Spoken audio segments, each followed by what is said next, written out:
Okay, so hi, Rob Rettmann. Thank you so much for taking the time to talk with me today. How are you?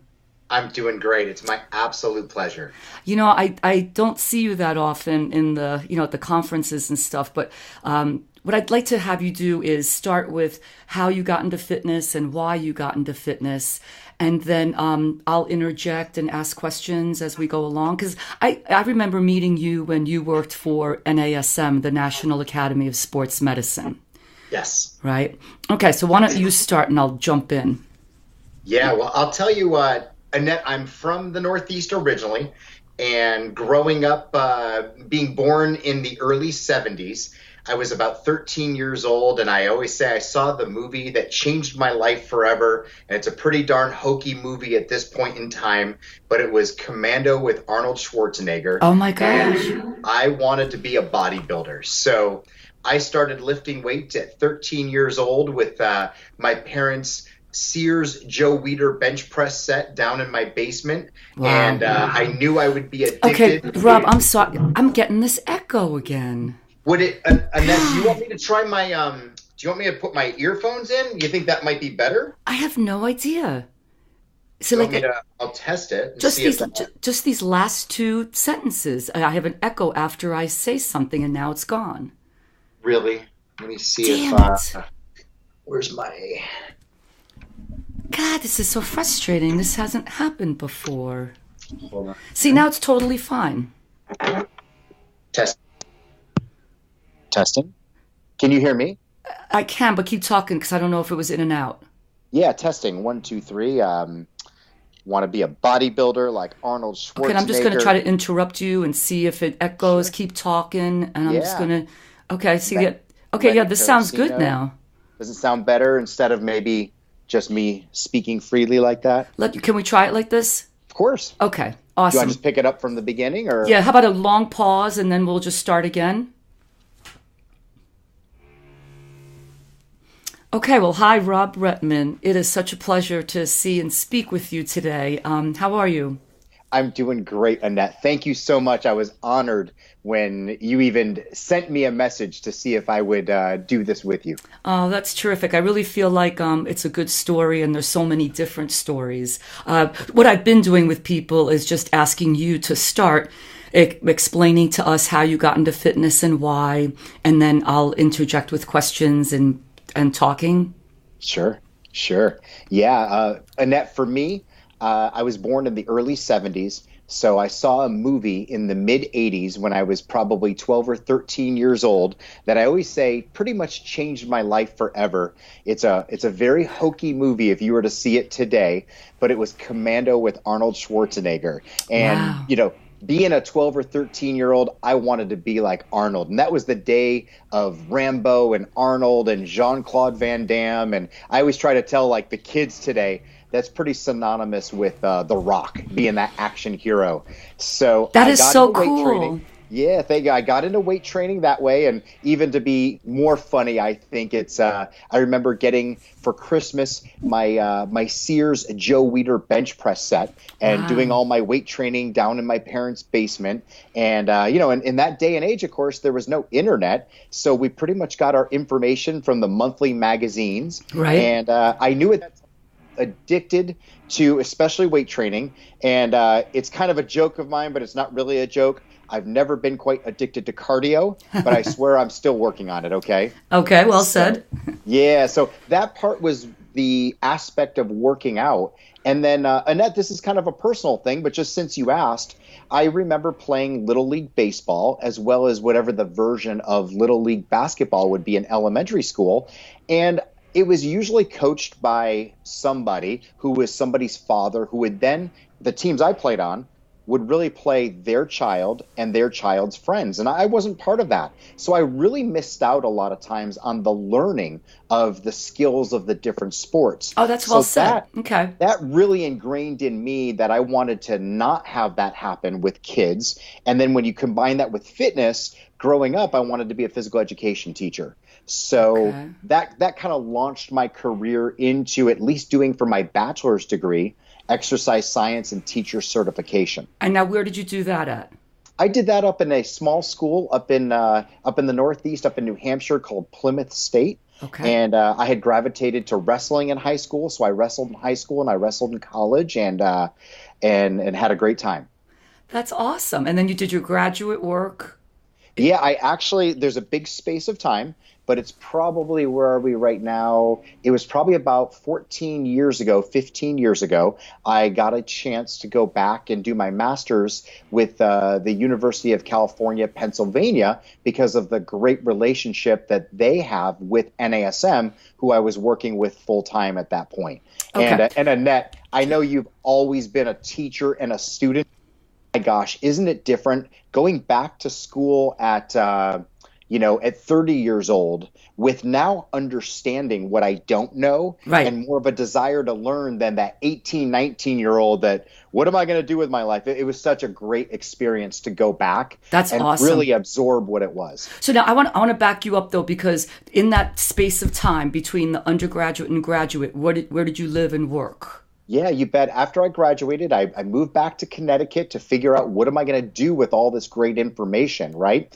And again, a running joke, I know you probably get this, but been in the industry for 25 years, and I've still, Annette, never had a client use the letters and number VO2 to me. So when I graduated, everybody that I ran into, and again, this is mid-90s, they really wanted to lose weight, tone and firm, or build. And in that era, don't forget, like, this was before the F word became really popular, functional training, right? I was wondering what F word you were going to say. Yeah, we were still a few years away from that, So and true. gosh, I remember his name. I remembered it the other day, and it's terrible. It just blanked on me right now, but gosh, he was one of the gurus, and he was phenomenal at teaching balance and stability. And I think he was one of the first ones that was really out there teaching. You'd remember his name, and as soon as we finish this, I'll remember his Paul name. Chek?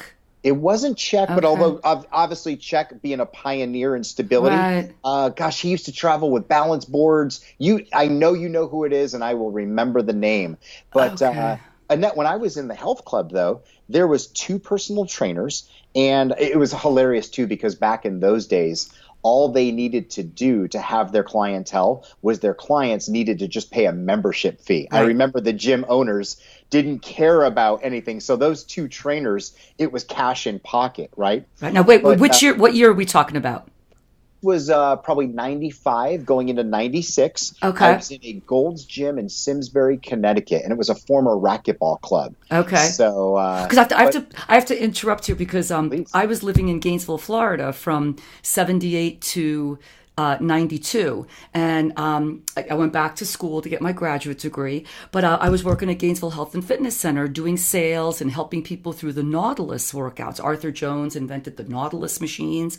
And I'll never forget, this friend of mine said, I heard people are just paying people to help them with their workouts, like under the table. I was like, you gotta be kidding me, you know? Yeah, isn't it amazing? And in that club, we had that equipment. Remember the old kind Super of like pull. an incline with the pec deck that had the bars. I mean, I remember all that Yep, stuff. the super preacher pullover. curl with the bicycle chains and everything, right? So, but Annette, I'll tell you what. At the club, they had something really unique, and I swear it was a calling. But I always try to make a big exaggeration about this because the kids nowadays, they're clueless. But at the club, they had this computer program. Uh-oh. I'm like, ooh.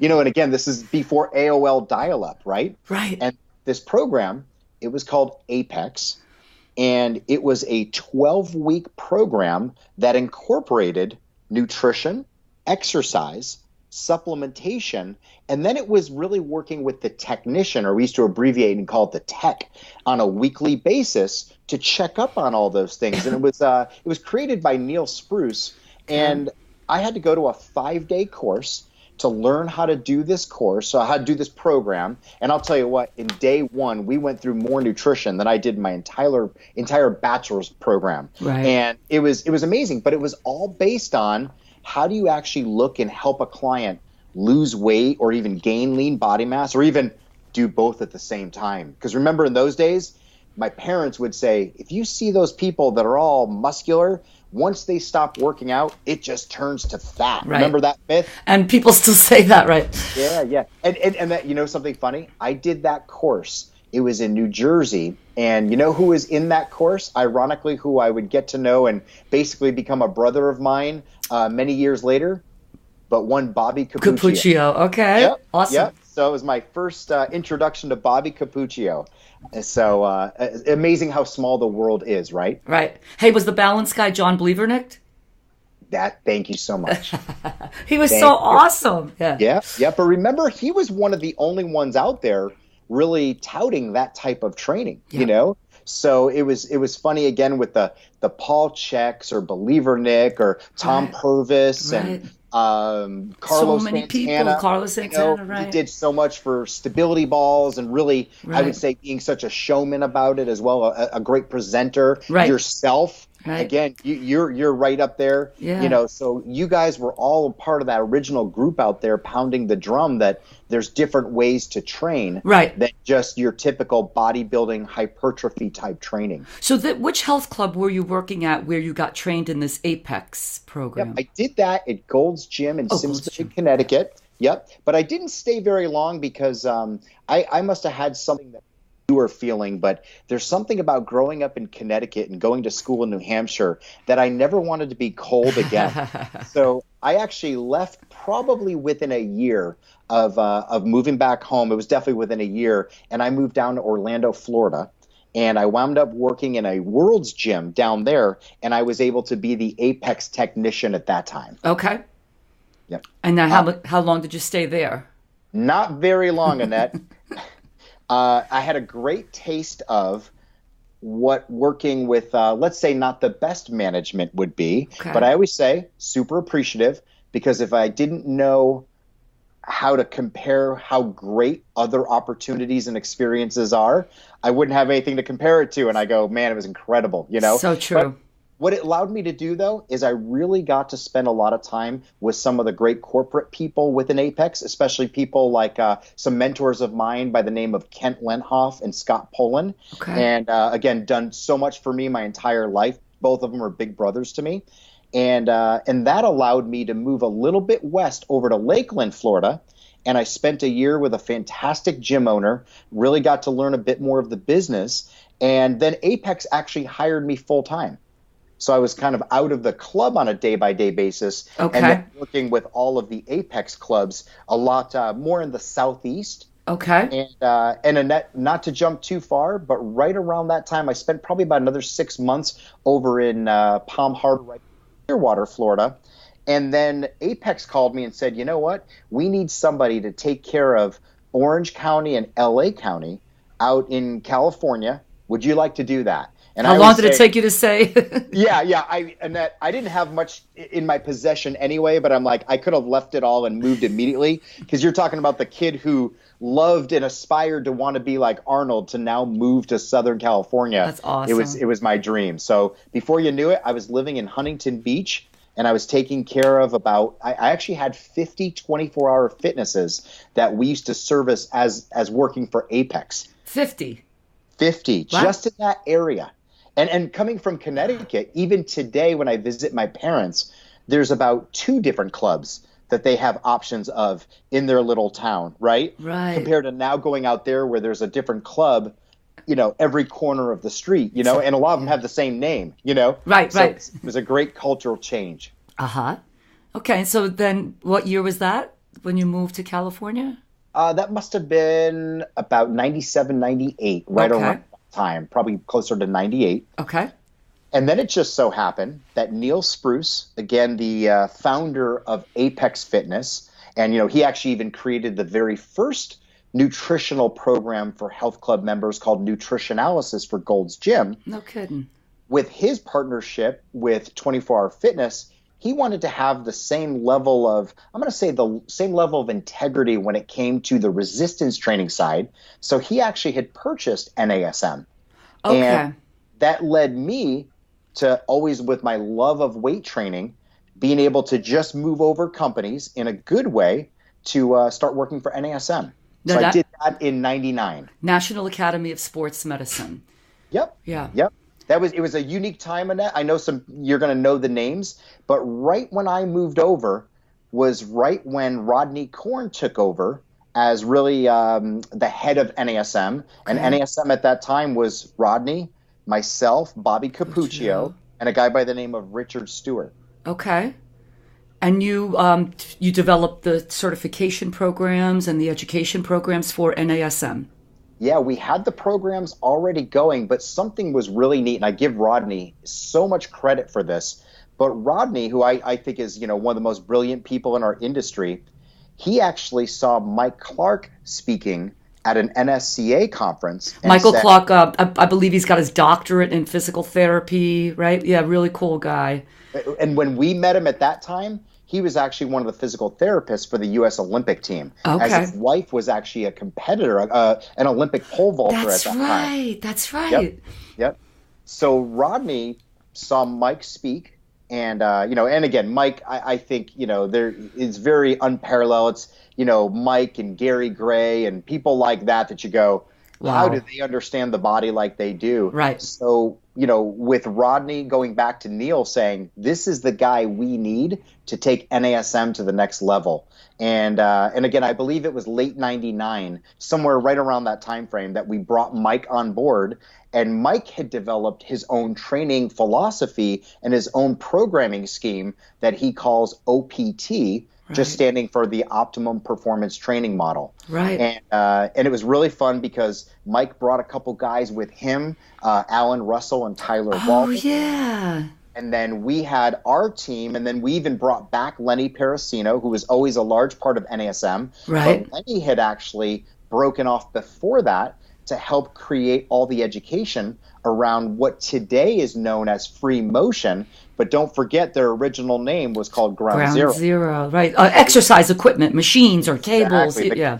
They were, again, with just the amazing people they all worked with. They were one of the first ones to ever come out, basically cable-based training with all the different sets. And again, it looked how many times they've been copied over the years. Right. So Right. we had this phenomenal place. We actually had a brand new training facility in Calabasas, California. Uh-huh. And we redid the CPT, and we created what was called the PES, the Performance Enhancement Specialist, Right. the Corrective Exercise Specialist. You had a lot of acronyms, I remember. Oh, we were terrible with acronyms. That's for sure. That's for sure.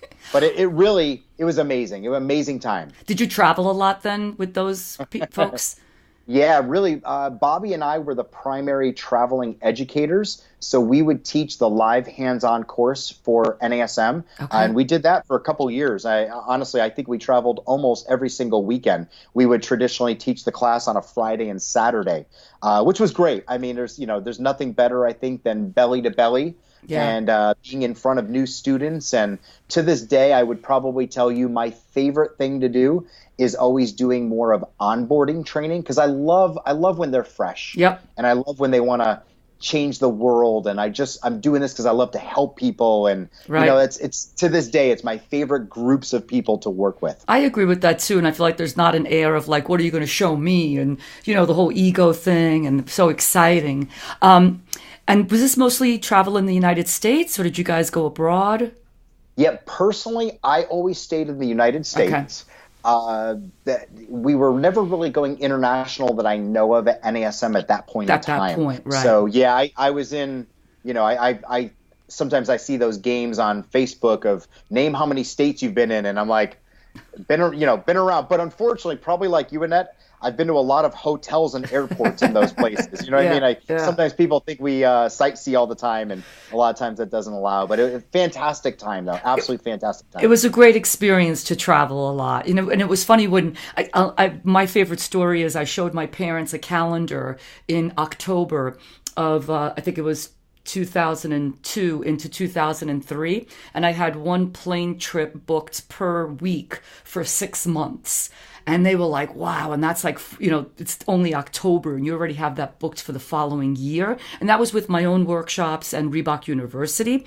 But my favorite story is I would go to the airport and tell people, well, I travel like, Thursday night and come back Sunday. And they go, really? You think that's a lot? I'm like, oh my gosh. There are some people who are never home, Right. It's amazing. So It's I remember amazing. when I was with Reebok University, because I was with Equinox, and then I met Reebok University through Bob Asquari, and then Yep. I don't know who approached whom, but we started working together with NASM, and we would speak at your conferences. And Yeah. I have to say, you guys would stand against the wall with your arms crossed in front of your chest. I'd just be like, God, these guys look so serious and so strict. Isn't that bad? I look back at it now and I'm just like, oh gosh, No, but you're it, sweethearts. It's just, that front. So I don't know. That was very yeah, cool. it was crazy. It was crazy. We always have Bobby up front with those arms, right? Bobby and those biceps. Right. I'm Well, always Rodney's jealous. not bad either, And look at you. Exactly. But so Exactly. anyway, so go ahead and go forward now. Then what Yeah. happened with You know NASM? what? What happened for me was this. It was around 2005, Okay. and a very, very good friend of mine to this day, again, I consider him like a brother. You have a lot of Uh, brothers. I know, I know. I'm an only child too, so I guess that's why I reach out with special relationships. But my good friend Tony Gray, who used to work with us in Apex World, he had actually left the company in a good way, but he helped start up a health club chain in Knoxville, Tennessee, with one of the former VPs of 24 Hour Fitness. And he always said to me, I'd love to have you join our team. But Annette, he said this to me, and I'll never forget it. He said, don't you want to know what happens to them when they leave the course? And I was like, you got me. And this was before Facebook.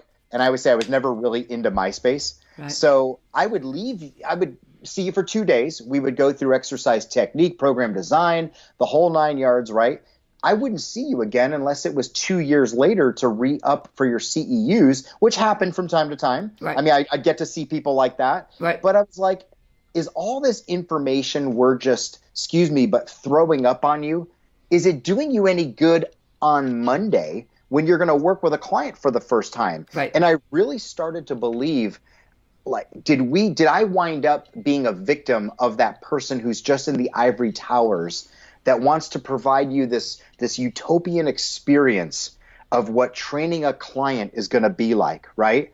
And I said, you know what? I'm ready for a little bit of – I want to get back in the trenches. Awesome. And ironically, my wife, who I met in California, is from Tennessee, so it made it really cool. We decided to up and move. I still taught NASM part-time for a few more years, but we moved to Knoxville, Tennessee. He put me into our 5th location that we were opening at the time. It was in January. And I always say I even helped build the pre-sale. And mind you, I can't build anything, but I can hold sheetrock up. But Annette, I had to do everything from hire the entire staff, train, develop, and ready, sell. And sell to people, I know you know what I'm talking about with this, Yeah. that don't know who the heck NASM is, Right. could care less about the OPT model. Right. Whereas in our world, when some people sometimes knew us, and again, Annette Lang, that name carries a lot. It really does. I want you to know that. Thank you. So if it's like, well, this is Annette Lang, then people would be, oh, but in the health club every day, I'm just some guy that, I'm trying to help them. Right. So it was invaluable, though, Annette. It was invaluable. What club chain are we talking about? It was called the Rush Fitness Complex. Okay. And when I started with them in 2005, we were opening up the 5th location. I spent 1 year in that brand new club, had 35 trainers. The second year, I moved to another one of our clubs and I actually had 40 trainers. And then at the same time, I was helping to develop our own little educational curriculum. And then I got elevated out of the club position to really help with all of fitness with Tony Gray.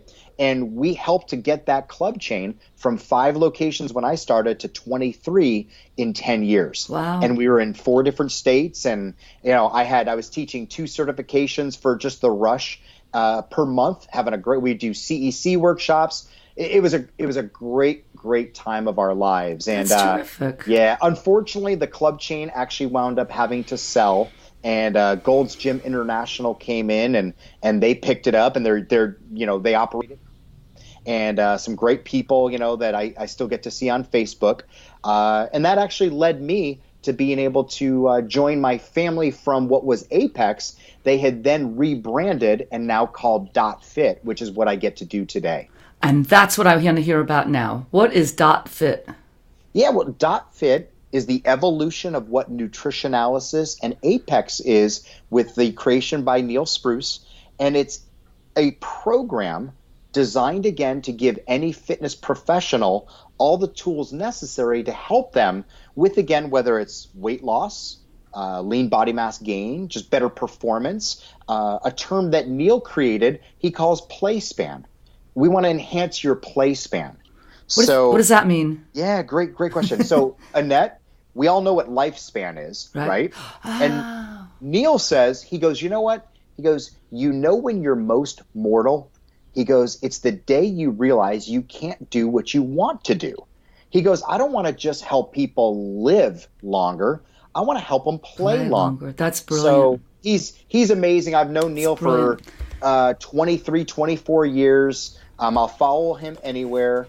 It's amazing, you know. So, Annette, we work with health clubs and studios and independent trainers all over the country. We're branching back out to Europe again as well. And again, being able to deliver them a total solution. So is it like vitamins, supplements? Well, our program is actually an online program that you can add members to, and you can go through and see what their nutrition, their exercise, everything else. And this is kind of cool, but Annette, you know, again, I know I'm preaching to the choir with this, but we know in our world, unless you're a registered dietitian, it's essentially illegal to give nutritional guidance, right? Mm-hmm. So Neil started this back in the Apex days, and we carried it through with .fit, but we made sure that the program and anybody certified by .fit, as long as they use the program, they're actually covered under the North Carolina Board of Dietetics and Nutrition. Awesome. And North Carolina is the most stringent of the 50 states when it comes time for giving nutritional guidance. So once we have that approval, everybody else falls in. Gotcha. So we're the only health club program that does that. Wow. That way, you know, I'm not an RD, but it allows me to use the program to then legally give somebody more nutritional type guidance. Wow, that's awesome. And we do have a product line because that's going to fill in gaps. But one of the things I always loved about Neil from the very beginning was there is no such thing as a magic pill. Right. And that's why he always said, I want to help, but I can't help them with just giving them one piece of the puzzle. So I got to make sure that there's a food component, an exercise component. Right. Supplementation, again, to fill in gaps because you eat differently than I eat. Right. And then it's got to be run by a professional that can look at the other three factors and say, hey, this is what's going to be most ideal for you. Right. Now, did you ever compete in bodybuilding? I never did. Okay. I never did. I always had the love. But I've always been a bit naive, Annette. And it was, I remember much later in life, probably, you know, my later years in high school, because remember, without the internet, that I finally realized that a lot of my heroes were on those special supplements, right. if you know what I mean. Right. And that wasn't something I ever wanted to do or ever have done. Right. And I'm not saying you needed to do that to compete, but I just, you know, things went on, and I'll tell you what, I love chocolate chip cookies too much anyway, but I still like to train that way, you know. Sure. That's awesome. So that's good. And so you travel a lot now with the .fit company, right? I do. We have accounts, like I said, all across the country. That's great. So I get to do probably with 4 of our top organizations, I do their monthly onboarding for all their new trainers. So that way, you know, they believe that much of the program being an essential part of what they need for success. So they bring me in and they give me anywhere from 4 hours to all day to be able to explain to their brand new trainers how this program is going to help their members with better results. You know, and again, Annette, from being a club operator, I didn't make up this sequence of words, but I always try to share this with trainers because a lot of times they only know what's in front of them. They don't realize what the back end is going through. Right. But we just know if a member gets results, then the is higher than ever before. Wait, if members get results, what? Yep. Then their retention, they're not going to quit, right? That's right. So we're always more worried about bringing new people in, but we got to be just as concerned with the amount of attrition. Right. So we know if you're seeing results, there's a better chance you're going to stay with us. Right. And if you stay with us, you're probably more likely to go tell your friends and family. Exactly. And then, you know, in this business, I would rather all day long deal with my friend Annette said, this place is awesome and it can help me and my wife get into the best shape, versus I saw a flyer or a billboard. So that's what we preach to all our gym owners is the key is getting your members with better results and watch the magic happen. That's terrific. Well, Rob, I'm going to let you go, but I want to end with the 2 questions that I've been asking everyone.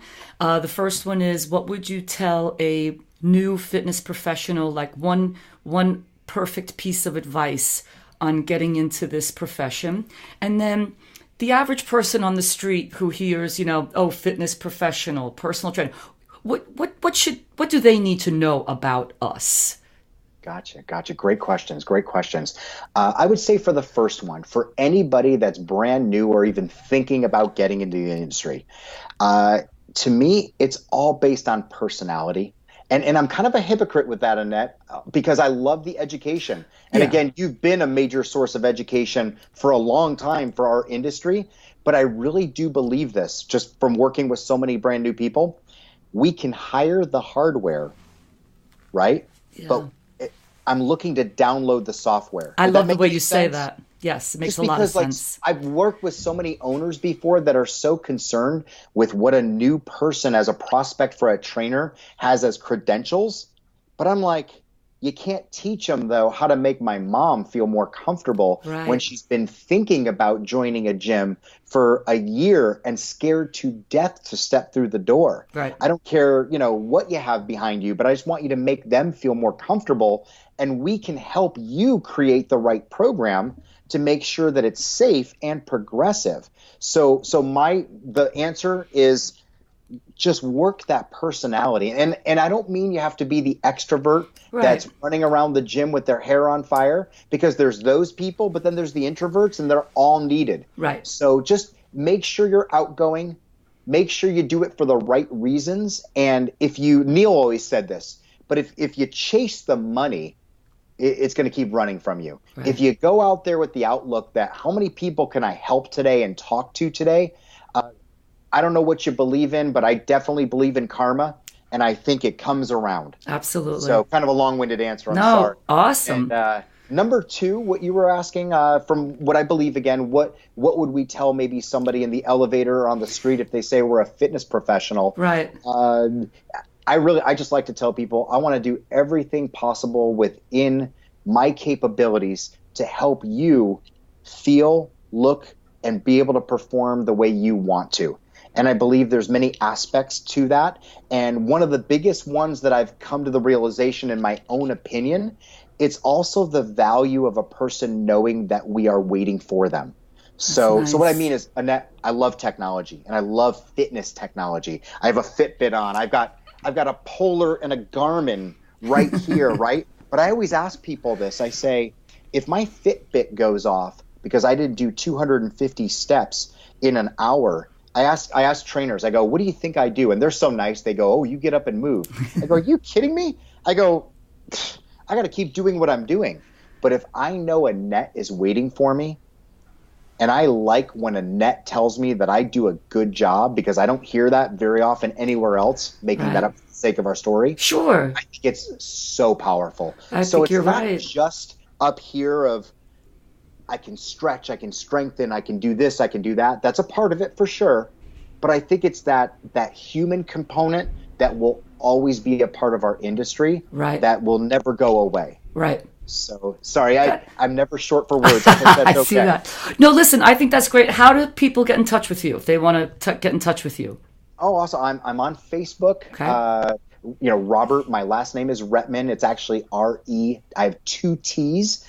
M as in Mary, A, and 2 N's as in Nancy. Excellent. I'm on Instagram. My email is rob@, and then you actually have to spell out .fit.com. So DOTFIT.com. Excellent. So, well, thank you very much. I hope I see you sometime around the corner again, and I really appreciate your time.